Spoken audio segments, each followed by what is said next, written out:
공무원 피살 사건과 관련해 김정은 북한 국무위원장이 뜻밖의 불미스러운 일이 발생해 문 대통령과 남녘 동포들에게 대단히 미안하게 생각한다고 사과했습니다. 박지원 국정원장은 김 위원장이 개입한 정황이 없다고 설명했습니다. 북한은 공무원 피격 사실은 인정했지만 방역 규정에 따라 부유물을 해상에서 태웠다며 시신 훼손을 부인했습니다. 월북 의사 여부도 언급하지 않았습니다. 남과 북의 발표 차이점과 여전히 남는 의문점 짚어봅니다. 청와대는 공무원 피살 사건에 앞서 남북 정상이 친서를 교환했다며 전문을 공개했습니다. 친서 교환은 지난 3월 이후 6개월 만인데 김정은 위원장은 남북 관계 개선에 대한 기대도 내비쳤습니다. 정의기억연대 부실회계 의혹으로 민간 주도의 위안부 피해자 지원 사업에 대한 불신이 커지자 정부가 위안부 피해자를 직접 지원하기로 했습니다. 정부는 우선 지역별 전담 공무원을 지정한 뒤 맞춤형 지원을 제공할 계획입니다. 코로나19 확진자가 하루 새 114명 늘어나 사흘 연속 세 자릿수를 기록했습니다. 방역당국은 오는 28일부터 다음 달 11일까지를 추석 특별 방역 기간으로 정하고 전국적으로 지역 축제와 같은 대규모 인파가 모이는 행사를 금지했습니다.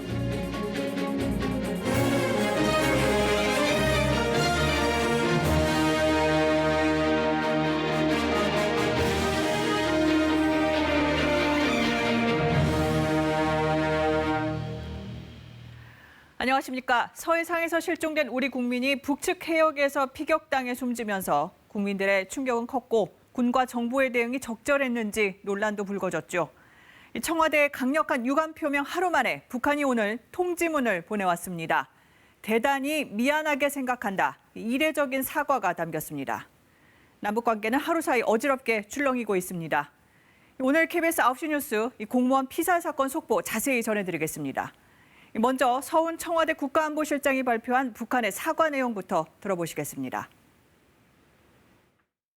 우리 지도부는 이와 같은 유감스러운 사건으로 인하여 최근에 적게나마 쌓아온 북남 사이의 신뢰와 존중의 관계가 허물어지지 않게 더욱 긴장하고 각성하며 필요한 안전 대책을 강구할 때 대하여 거듭 강조하였습니다.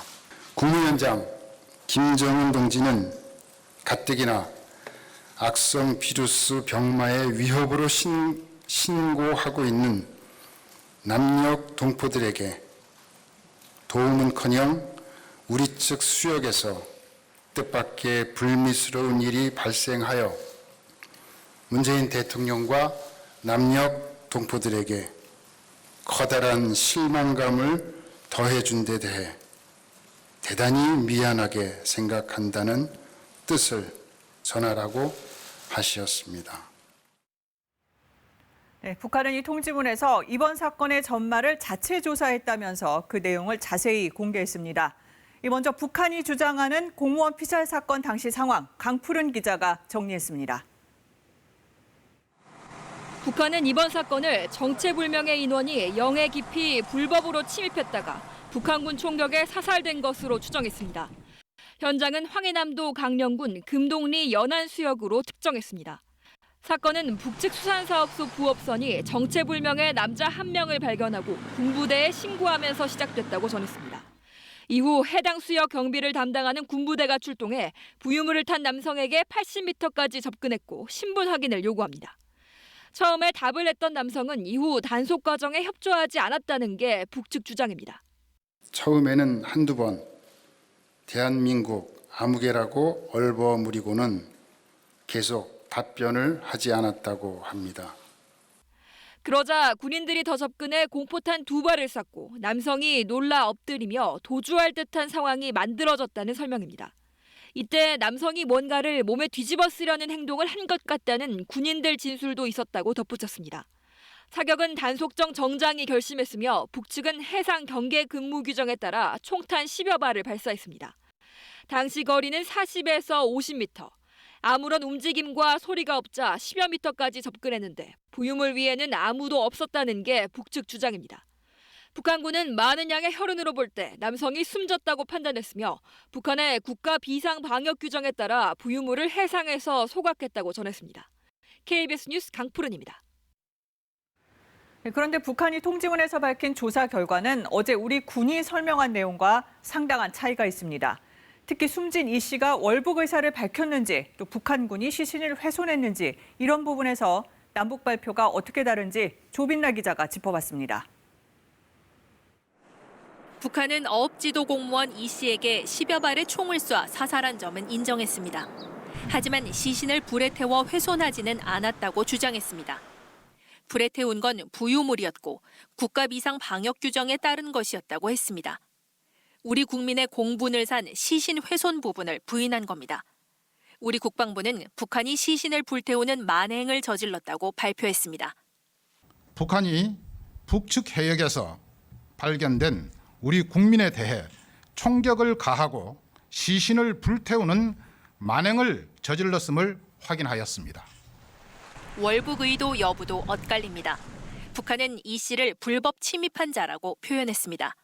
단속 명령에도 계속 함구했다고 했습니다.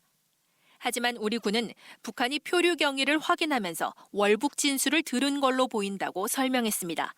선에서 근무하는 인원들이 구명조끼를 입지 않는데 이 사람이 입고 있었다. 부유물을 이제 갖고 있었다. 월북 의사가 있었던 걸로 보여진다는 이제 정보를 종합해서 사격 명령을 누가 내렸는지도 엇갈립니다. 북한은 배의 지휘권자인 정장 지시로 발표했고 우리 군은 상부 지시, 해군 지휘 계통의 지시가 있었을 것으로 판단했습니다. 지휘권자에 따라 책임 소재가 크게 달라지는 중요한 부분입니다. 북한의 발표와 우리 군의 발표가 대부분 차이가 나면서 북한이 진실을 숨기는 것인지 우리 군이 부실한 첩보로 판단을 내린 건지 논란이 커질 걸로 보입니다. KBS 뉴스 조빈나입니다.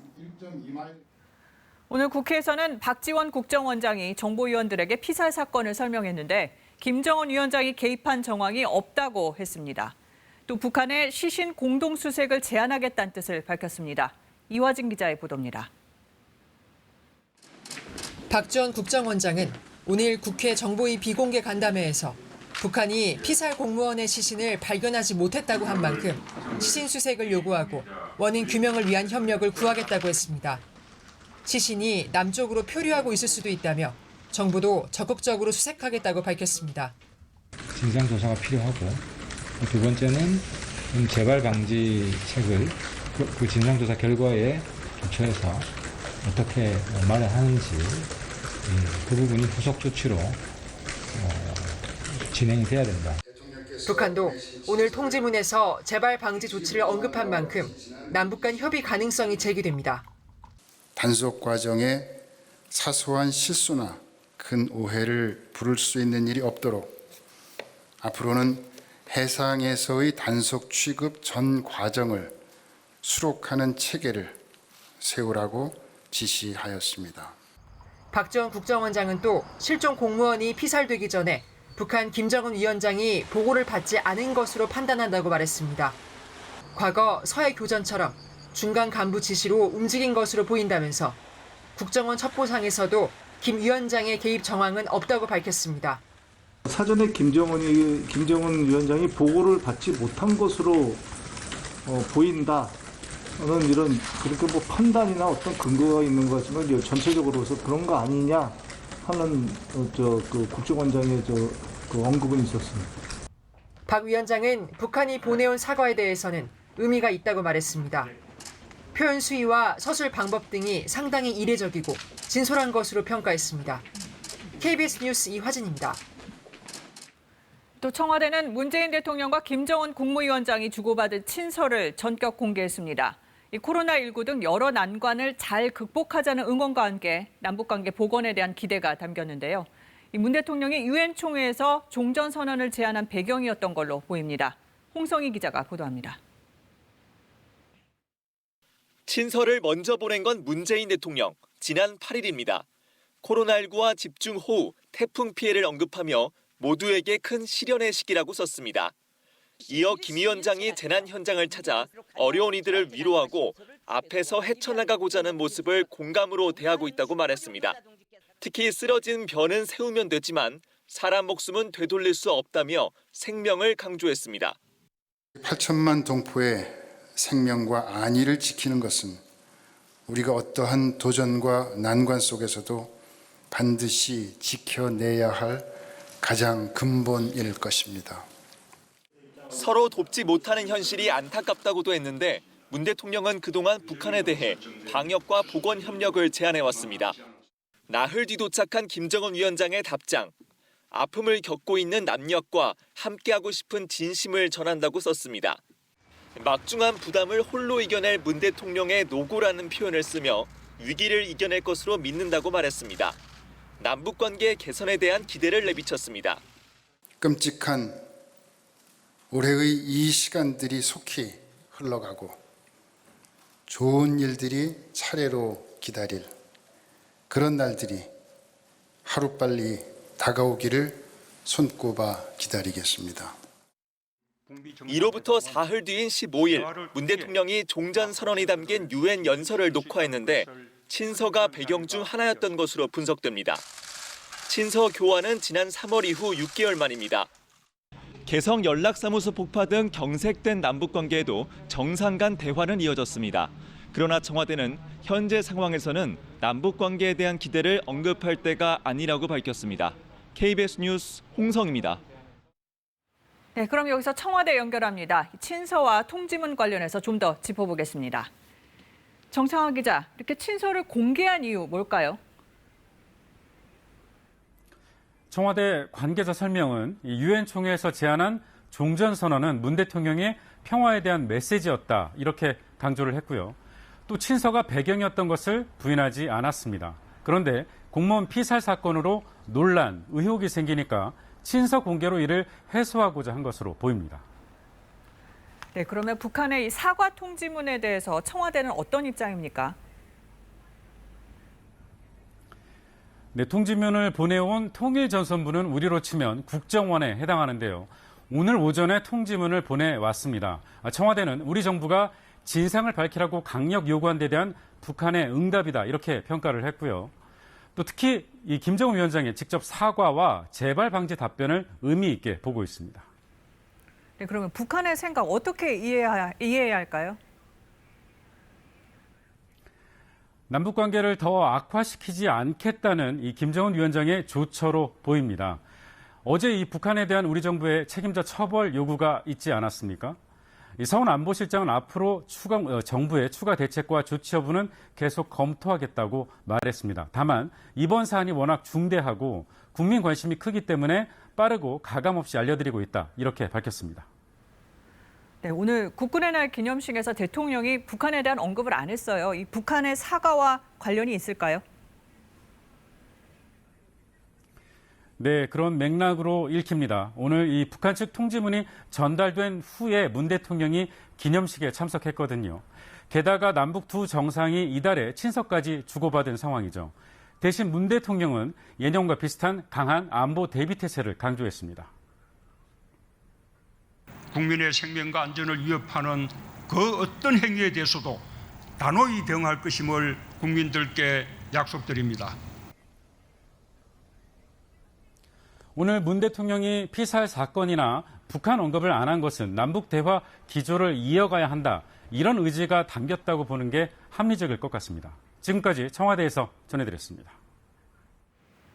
네, 북한은 2015년 목함지뢰 사건 때 유감을 표명하는 등 무력 행동이나 도발에 대해 여러 차례 유감의 뜻을 밝혀온 적이 있습니다. 하지만 이번처럼 최고 지도자가 직접 신속하게 사과의 뜻을 밝힌 건 매우 이례적이라는 평가입니다. 보도에 최영윤 기자입니다. 1968년 북한 무장공비 31명이 군사 분계선을 넘어 청와대를 기습하려다 실패한 1.21 사태. 북한 김일성 주석은 사건 발생 4년 뒤 북한을 방문한 이후락 당시 중앙정보부장에게 내부 좌익 맹동분자의 소행이라며 미안하다고 사과했습니다. 북한 최고 지도자가 도발에 사과한 첫 사례입니다. 이 사건에 대해 김정일 국방위원장 역시 2002년 방북한 박근혜 당시 한국미래연합 대표에게 미안한 마음이라고 언급하기도 했습니다. 1976년 8월 북한군이 미군 2명을 살해한 판문점 도끼 만행 사건. 이번에는 사건 발생 사흘 만에 김일성 주석 명의로 유감이라는 입장을 내놨습니다. 가장 최근에는 2015년 목함질의 폭발 사건에 대해 유감을 표명한다고 공동보도문에 명시했습니다. 북측은 최근 군사분계선 비무장지대 남측 지역에서 발생한 지뢰 폭발로 남측 군인들이 부상을 당한 것에 대하여 유감을 표명하였다. 1996년 강릉 북한 잠수함 침투 사건 때는 북한 매체를 통해 2002년 6월 연평해전에 대해서는 우리 정부 앞으로 보낸 전통문을 통해 각각 유감의 뜻을 전했습니다. 다만 북한은 2008년 박왕자 씨 피격 사건, 2010년 연평도 포격 도발에 대해 유감의 뜻을 밝히기는 했지만 책임은 남측에 있다고 주장했습니다. 북한은 천안함 피격에 대해 남측에 사과의 뜻을 밝힌 적은 없습니다. KBS 뉴스 최영윤입니다. 네, 북한이 이렇게 이례적으로 사과했다고 하더라도 민간인을 해상에서 사살한 건 명백한 국제법 위반일 수밖에 없습니다. 정부는 국제사회와 함께 대응 여부를 논의한다는 방침이지만 적극적인 외교전까지 이어지기엔 한계가 있다는 분석입니다. 김경진 기자입니다. 북한의 통지문에도 실종 공무원 이 씨가 무장을 했다거나 당시 북측에 위협을 가했다는 내용은 전혀 없습니다. 전시에 적용되는 제네바 협약은 비무장 상태의 민간인에 대한 무차별 공격을 엄격히 금지하고 있습니다. 유엔 해양법도 심각한 위협이 되지 않는 한 바다에서 조난 위험에 빠진 사람은 우선 도와야 한다고 규정하고 있습니다. 국제 앰네스티, 휴먼 라이츠 워치 등 국제 인권 단체는 북한이 사법 절차도 거치지 않은 채 생명권을 침해했다며 명백한 국제법 위반이라고 지적했습니다. 군인권센터도 오늘 성명을 내고 어떤 이유로도 군인이 민간인을 함부로 살해하는 일은 정당화될 수 없다며 유엔 차원의 조사를 요구했습니다. 북한 행위를 반인륜적이라고 규정한 우리 정부는 일단 미국 등 국제사회에 우리 입장을 알리고 공조 방안을 검토 중입니다. 모레 미국으로 떠나는 이도훈 한반도 평화교섭본부장도 비건 국무부 부장관과 이 사건의 대응 방안을 논의할 전망입니다. 다만 이 문제를 국제사회에서 공론화하는 건 신중한 분위기입니다. 국제법상의 법률 검토는 마쳤습니다. 어떤 조치가 가능한지에 대해서는 건 정책적인 부분이 있다고 생각합니다. 북한이 김정은 위원장 명의로 이례적으로 사과한 만큼 국제사회에서까지 북한을 압박하기에는 정부로서도 부담된다고 판단한 것으로 보입니다. KBS 뉴스 김경진입니다. 네, 그럼 북한이 이례적으로 신속하게 사과와 재발 방지를 약속한 배경이 뭔지 또 남북 관계는 어떻게 될지 좀 더 분석해 보겠습니다. 홍민 통일연구원 북한연구실장 또 통일외교부 이호용 기자 나와 있습니다. 안녕하십니까? 먼저 홍 박사님, 이 북한이 이렇게 신속하게 사과한 배경 어떻게 보시나요? 예, 이 사태를 굉장히 엄중하게 보고 있다는 것이고요. 네.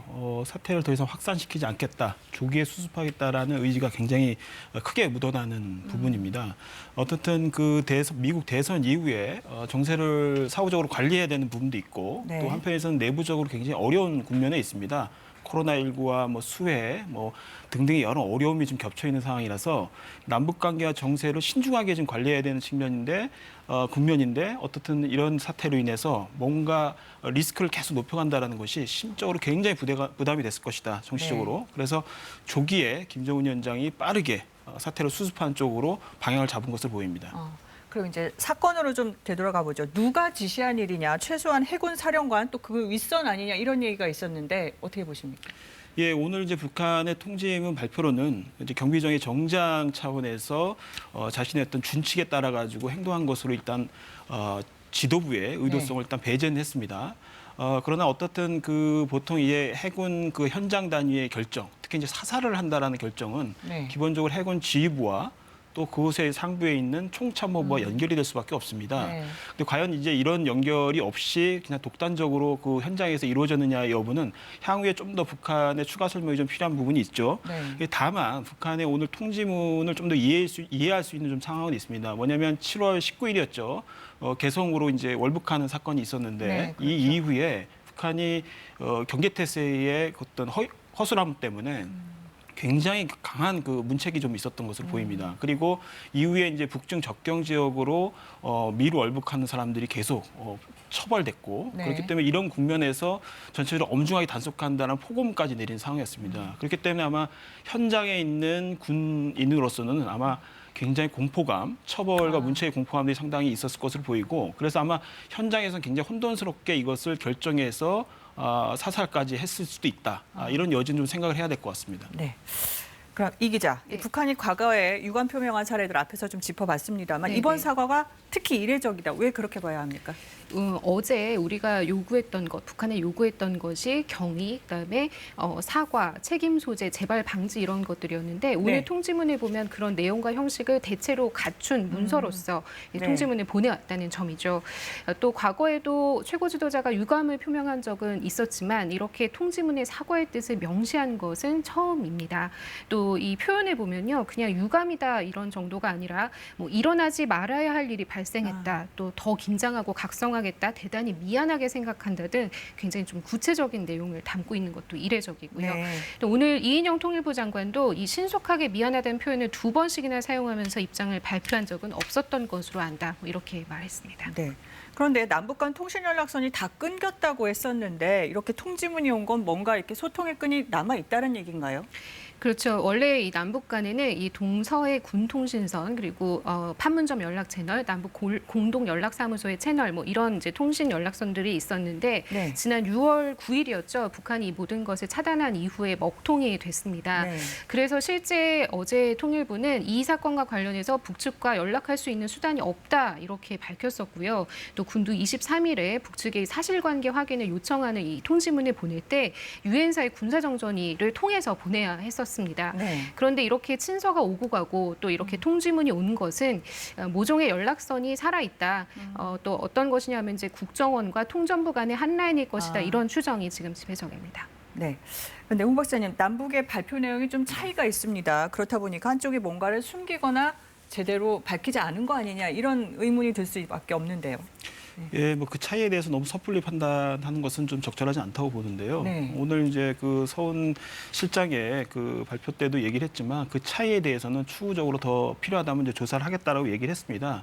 다만 좀 우리가 이제 고려해야 될 것은 우리가 국방부가 이제 그 발표한 내용들은 어쨌든 굉장히 다양한 첩보의 조각들을 모아서 정보화시킨 부분입니다. 그래서 완벽하다. 소위 말해서 우리가 CCTV를 마치 보듯이 실시간으로 뭔가 맞춘 얘기가 아닙니다. 상당 부분의 첩보를 굉장히 여러 수집과 분석을 통해서 모은 자료거든요. 그래서 어떻든 약간의 불안정성도 있고요. 또 한편에서 북측이 발표한 내용도 어떤 부분에서는 좀 불리한 부분들을 가감할 수도 있거든요. 이제 그런 부분들을 다 종합적으로 고려한다면은 어쨌든 추가적으로 공동 시신 수색이라든가 공동 조사는 따라가야 되지 않을까라는 생각도 들고요.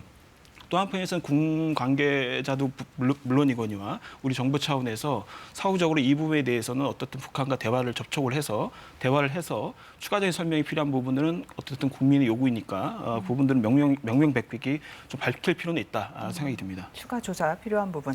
이 기자, 오늘 들어서 남북 관계가 악화일로를 걸어왔는데 북한이 이렇게 신속하게 사과했다는 것, 뭔가 변화를 가져올 수 있을까요? 일단 적어도 남북 관계를 완전히 외면하거나 파국으로 몰고 가진 않겠다, 뭐 이런 뜻으로 볼 수 있을 것 같습니다. 결국 관계 개선의 의지가 있다는 그런 반증이고, 그래서 신속하게 이렇게 사과를 표명한 것, 이것이 남북 관계를 재활성화할 수 있는 어떤 동기를 제공할 수 있다, 이런 전환의 계기가 될 수 있다라고 볼 수 있는 측면이 있는데요. 하지만 이 김정은 위원장이 최근에도 보면 내부적으로 경제 실패를 뭐 인정한 적도 있고, 이런 것들을 볼 때 그냥 인정할 것은 인정하자 하는 또 개인적인 스타일이 반영된 것일 뿐이지 이것을 섣불리 확대 해석하는 것은 좀 무리다, 이런 의견도 있습니다. 또 향후 실제적인 어떤 진실을 확인해가는 과정에서 이견이나 좀 갈등이 발생할 수도 있고요.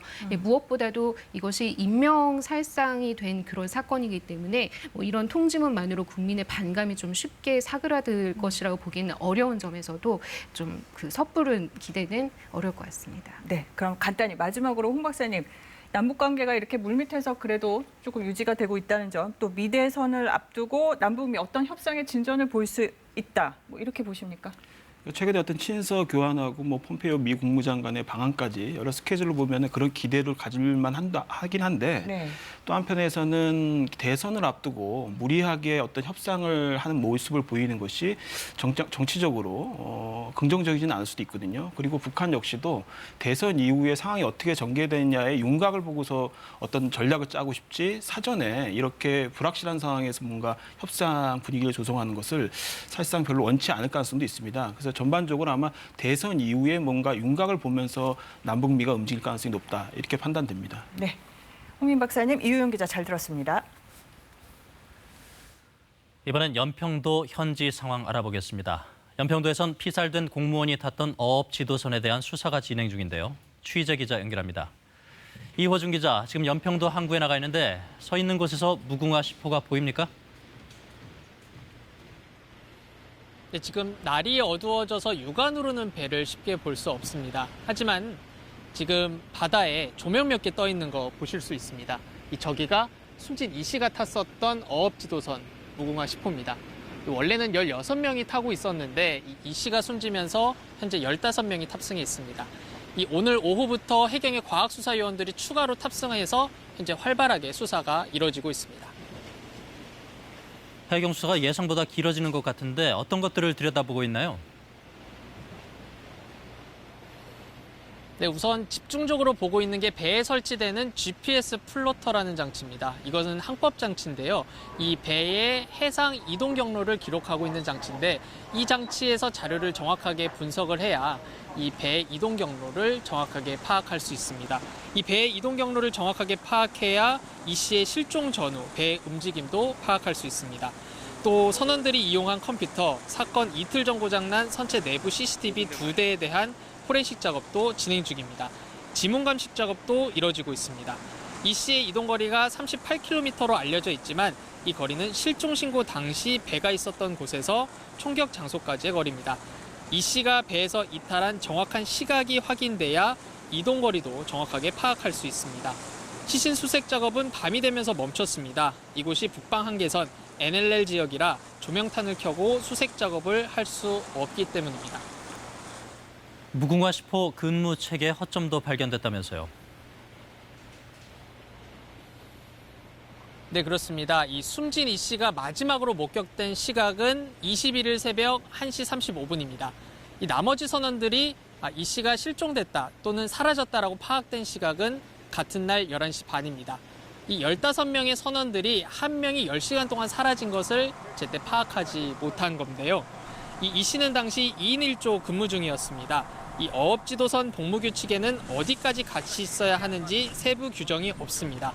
또한 이 씨는 그날 새벽 4시까지 당직 근무였는데 인수인계 과정에서도 이 씨의 존재가 파악되지 않았습니다. 실종 사실을 더 빨리 알 수도 있었다는 아쉬움이 남는 대목입니다. 지금까지 대연평도에서 KBS 뉴스 이호준입니다. 정부는 통신 감청 정보 등을 근거로 피살된 공무원이 월북을 시도한 게 확실하다고 강조했지만 유족 측은 강하게 반박했습니다. 특히 국방부에 대해서는 구조를 위해 아무 역할도 하지 않았다고 비판했습니다. 이승재 기자입니다. 북한군에 의해 사살된 공무원 이모 씨의 친형 이래진 씨. 이 씨는 동생이 실종된 지난 21일 오후 서해 어업관리단의 전화를 받았습니다. 동생이 실종된 거가 추정된다 라고 통보를 받은 거예요. 뭐 그때는 믿기지 않았죠. 이 씨는 다음 날 실종자 가족 대표로 곧바로 합동 수색에 참여했지만 언론을 통해 동생 피살 소식을 들었습니다. 어떤 정부 관계자도 동생 사건에 대한 설명이 없었던 겁니다. 나한테는 안 해주더라도 얘기를 해줬어야죠. 상황실이 있었기 때문에. 국가기관 상황실이 있었단 말이에요, 분명히. 그러면 왜 통일부나 이 사람들은 이것을 묵과하고 간과했다는 거죠. 정부는 처음부터 동생의 월북 가능성을 제기했습니다. 하지만 이 씨는 동생이 진짜 월북을 하려 했다면 북측이 신뢰할 수 있는 공무원증과 신분증을 챙겨갔을 텐데 그대로 배에 있다며 반박했습니다. 만에 하나 동생이 정말로 정상적인 생각을 판단해서 월북을 했다면 개인 소지품 몇 개 정도 가져갔겠죠. 또 동생이 북측에 발견된 직후인 지난 22일 오후 6시 반쯤 군 당국이 어업지도선으로 전화를 걸어와 구명조끼 숫자를 파악했다며 국방부는 이미 이때부터 구명조끼를 동생의 월북 증거로 사용하려 했다고 주장했습니다. 이 씨는 특히 국방부가 동생을 발견한 뒤 피살될 때까지 6시간 동안 구조를 위해 아무런 역할도 하지 않았다고 비판했습니다. 보고를 받았던 지휘라인들 다 줄줄 쭉쭉쭉 올라갔을 거 아닙니까, 보고가. 이 씨는 이번 사건과 관련해 내일 국회에서 공식 면담을 할 계획입니다. KBS 뉴스 이승재입니다. 김정은 위원장의 사과 통지문이 공개되자 정치권의 표정이 엇갈렸습니다. 대북 규탄 결의안까지 추진하던 민주당은 신중론으로 돌아서는 분위기고 국민의힘 등 야당은 대통령 책임론을 내세우며 공세에 주력했습니다. 정하연 기자입니다. 오전까지만 해도 국회 차원의 대북 규탄 결의안을 촉구했던 민주당. 북한의 반문명적이고 야만적 만행은 용납될 수 없습니다. 오후 들어 북한의 사과 통지문이 공개되자 분위기가 바뀌었습니다. 북한 최고 지도자가 사과의 뜻을 밝힌 건 매우 이례적이라고 의미를 부여했습니다. 재발 방지를 위한 북측 나름의 조치에 대해서 소개를 하고 있습니다. 이런 것들은 변화라고 생각이 됩니다. 민주당은 북한도 사태 악화를 원하지 않는다는 걸 확인했고 시신 훼손 등 남북 주장이 엇갈리는 부분에 대해선 앞으로 공동조사를 통해 대화가 복원될 수도 있다는 기대도 보이고 있습니다. 세월호 7시간에 빗대 대통령 행적 규명에 주력하던 국민의힘은 다소 당혹스런 분위기입니다. 북한의 사과는 진정성도 없고 무책임하다고 일축하면서 대통령의 책임을 따져 묻겠다며 본회의 긴급 현안 질의를 요구했습니다. 이번 사안의 근본 책임은 북한에 있지만 북한이 최악의 만행을 저지를 때까지 저지하지 못한 우리 군과 정부의 책임 또한 가볍지 않습니다. 국민의힘은 내일 피살된 공무원 유가족 면담과 당 차원의 진상조사 TF 등을 통해 북한과 정부 책임론을 부각시킨다는 계획입니다. 국회 외통위는 대북규탄 결의안 채택을 논의했지만 여야 의견 차이로 무산됐습니다. KBS 뉴스 정하연입니다. 네, 지난 5월 위안부 피해자인 이용수 할머니의 기자회견으로 정의기억연대 부실 회계 의혹이 세상에 알려졌습니다. 끄고 다니면서는 할머니를 이용해먹고 그래 놓고도 뻔뻔실이 가짜의 눈물입니다. 네, 검찰 수사가 시작되고 넉 달 만인 지난 14일 전 정의연 이사장인 더불어민주당 윤미향 의원은 사기 등의 혐의로 기소됐습니다. 민간 주도의 위안부 피해자 지원 사업에 대한 국민들의 불신이 커지자 결국 정부가 나서기로 했습니다. 민정희 기자가 보도합니다. 정부는 그동안 민간 기관인 정의기억연대에 보조금을 주는 방식으로 위안부 피해자를 지원했습니다. 주로 할머니들의 의료와 건강, 주거 등 일상생활을 돌보는 사업이었습니다. 하지만 정의연의 부실 회계 의혹 등이 잇따르자 정부는 결국 내년부터 피해자들을 직접 지원하기로 했습니다. 민간 집행의 또 효율성도 있었기 때문에 그런 부분을 감안해서 민간에서 집행을 해왔는데 점차 최근에 정부의 공공성이라든가 책임성을 더 강화해야 된다는. 여성가족부는 우선 지역별 전담 공무원을 지정한 뒤 정기 방문을 통해 모니터링하는 등 맞춤형 지원을 제공한다는 계획입니다. 다만 올해 정의연에서 하고 있던 건강치료 등 지원 사업은 검찰 기소 내용에 포함되지 않아 사업을 취소하긴 어렵다고 설명했습니다. 피해자들의 생활 안정을 위해 그대로 보조금은 지급하되 집행을 엄격하게 점검하기로 했습니다. 반기별 지급에서 월별 지급으로 바꾸고 전달 사용 내역의 적정성을 확인한 뒤 보조금을 주는 방식으로 강화됩니다. 하지만 민간에 맡겨왔던 사업을 정부가 맡아 가져오면서 인력 부족 등을 우려하는 지적도 있습니다. 피해자를 깊이 알고 이해하고 또 피해자와 교류하고 또 이 위안부 문제를 잘 알고 있는 그런 전문가를 여성가족부 내에 채용을 하거나 육성하셔야 한다고 생각합니다. 정부는 검찰 기소 내용에 포함된 정신대 문제 대책협의회 사업들에 대해선 정대협 측에 소명을 요청하고 법 위반이 확인될 경우 보조금 교부 취소 절차를 밟겠다고 밝혔습니다. KBS 뉴스 민정입니다. 코로나19 상황 알아보겠습니다. 신규 확진자 114명 늘었는데 국내 발생은 95명입니다. 수도권에서 산발적 집단 감염이 이어지면서 확산세가 계속되고 있습니다. 서울 도봉구 예마루 데이케어 센터와 관련해선 현재까지 18명이 확진됐습니다. 센터 이용자와 직원 모두 마스크를 착용했지만 밀폐된 공간에서 긴 시간 생활하면서 간식과 식사를 함께한 것이 위험 요인으로 분석됩니다. 동대문구 성경 모임과 관련해선 5명이 더 양성 판정을 받아 최소 18명으로 늘었습니다. 관악구 사랑나무 어린이집과 관련해 현재까지 6명이, 또 경기도 안양시 음악학원과 관련해선 11명이 확진되는 등 새로운 집단 감염도 계속 확인되고 있습니다. 한편 상온 노출이 의심돼 접종이 중단된 독감 백신은 105명이 이미 접종을 받은 것으로 확인됐는데 아직까지 부작용 사례는 보고되지 않은 것으로 나타났습니다. 방역당국은 추석 연휴 시작 전인 오는 28일부터 한글날 연휴가 끝나는 다음 달 11일까지를 추석 특별 방역 기간으로 지정했습니다. 이 기간에 전국적으로 마을 잔치나 지역 축제 등 대규모 인파가 모이는 행사는 모두 금지되고 특히 불특정 다수가 몰릴 수 있는 유흥시설과 주점 등 고위험 시설에 대해선 집합 금지 조치가 내려집니다. 서병립 기자의 보도입니다. 추석 특별방역 대책의 핵심은 연휴 기간 동안 거리 두기 2단계의 핵심 방역 조치가 전국적으로 적용된다는 점입니다. 이에 따라 마을잔치나 지역축제, 민속놀이대회 같은 실내 50인, 실외 100인 이상 모임이나 행사는 전면 금지됩니다. 인파가 몰릴 가능성이 높은 전통시장과 관광지 등은 방역수칙 이행 여부에 대한 점검과 단속이 강화됩니다. 또 연휴 기간 수도권은 기성이나 여행이 줄면서 사람들이 식당이나 문화시설로, 비수도권은 기성객이나 여행객이 유흥시설이나 유명 관광지로 몰릴 것으로 보고 지역별 방역 조치에 차별화를 두기로 했습니다. 수도권에선 이용 증가가 예상되는 음식점, 커피 전문점, 영화관 등 다중이용시설의 방역 수칙을 강화하고 클럽과 유흥주점 등 11종류 고위험 시설의 집합금지도 그대로 유지됩니다. 고위험 시설의 집합금지가 대부분 해제됐던 비수도권에선 5종류의 유흥시설과 직접 판매 홍보관의 2주간 집합금지 조치가 시행됩니다.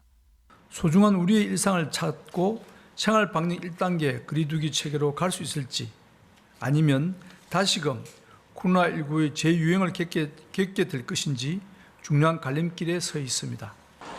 집합금지 조치를 위반할 경우 300만 원 이하의 벌금을 내야 하며 확진자가 발생할 경우 치료비 등에 대해 구상권이 청구됩니다. KBS 뉴스 서병립입니다. 그럼 각 시설별로 지켜야 할 방역 수칙을 더 구체적으로 알아보겠습니다.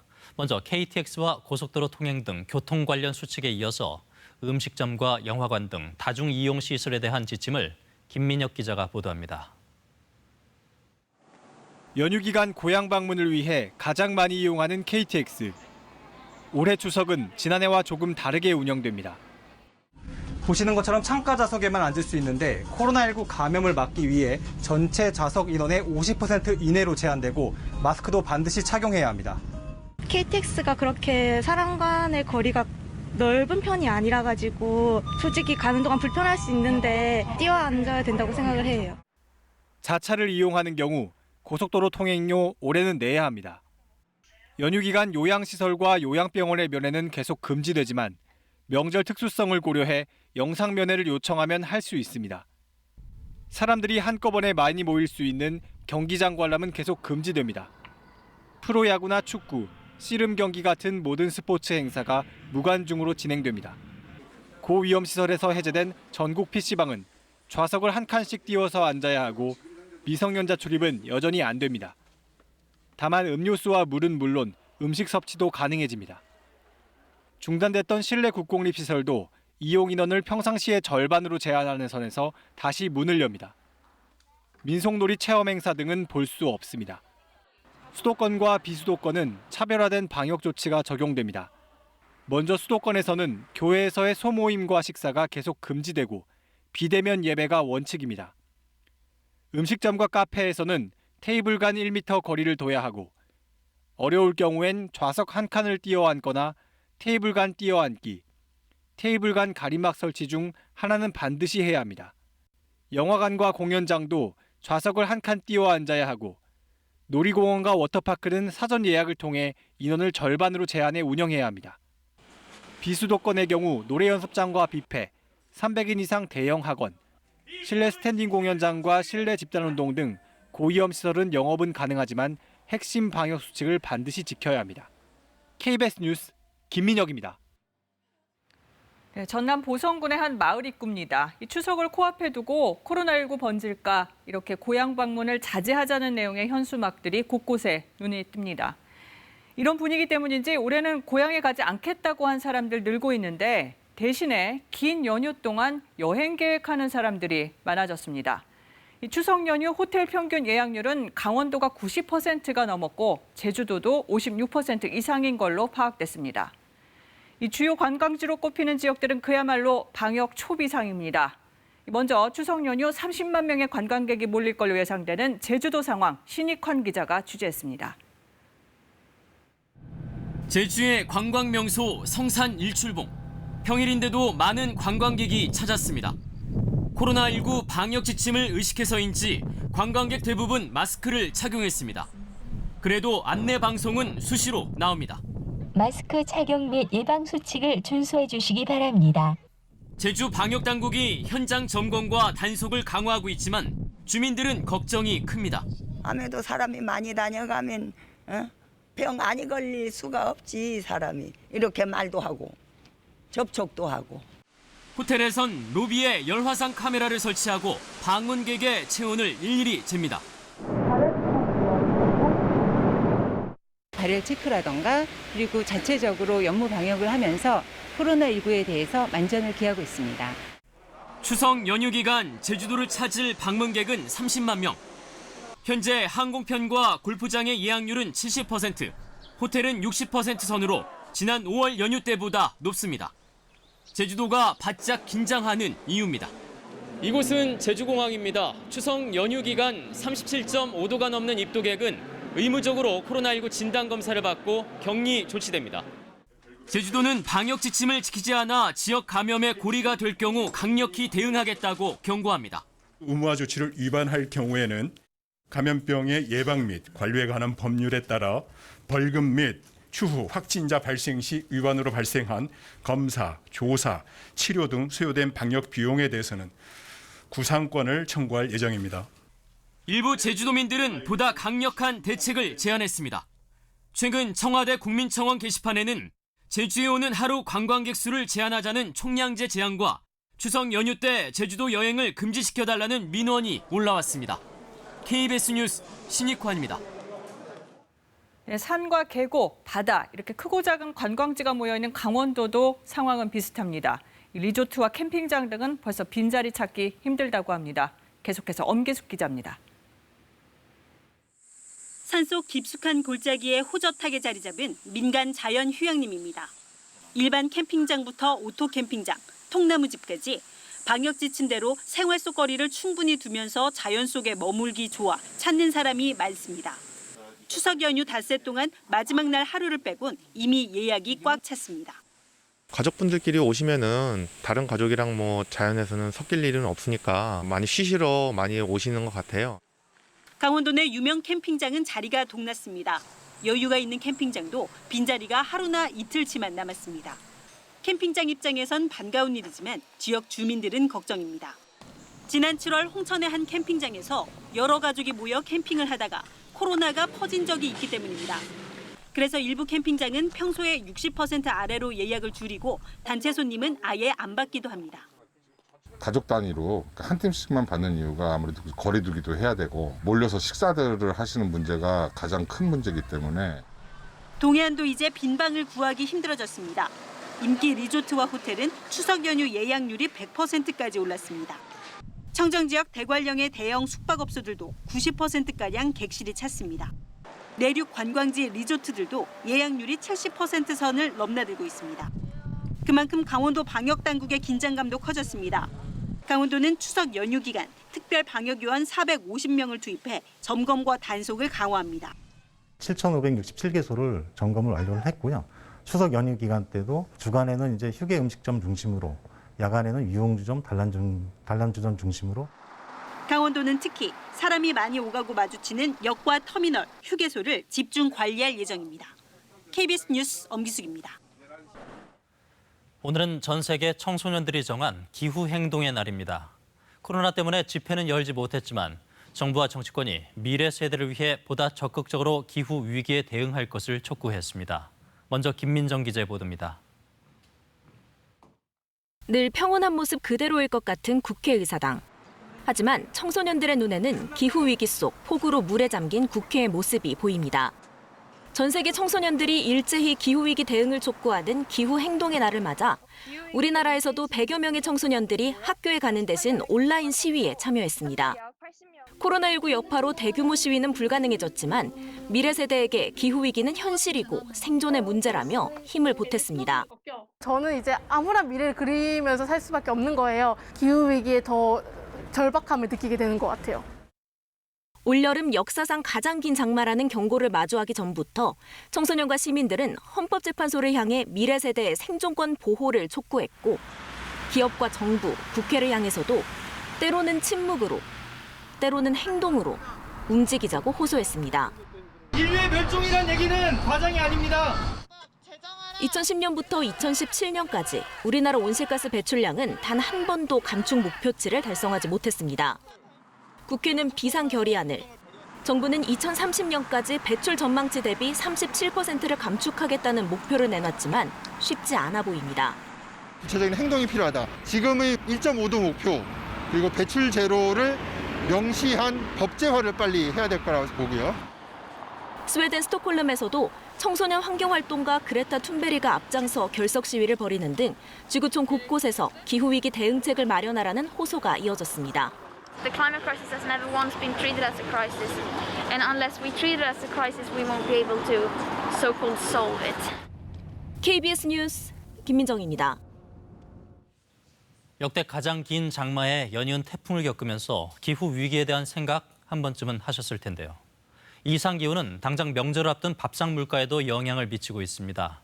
기후 위기가 식량 위기로 이어질 수 있다는 경고도 나왔습니다. 이어서 양민철 기자입니다. 서울의 한 대형마트. 차례상에 올릴 채소와 과일을 보고 있지만 고르기 쉽지 않습니다. 봄철 냉해와 여름철 긴 장마, 잦은 태풍 등으로 작황이 부진해 가격이 크게 올랐기 때문입니다.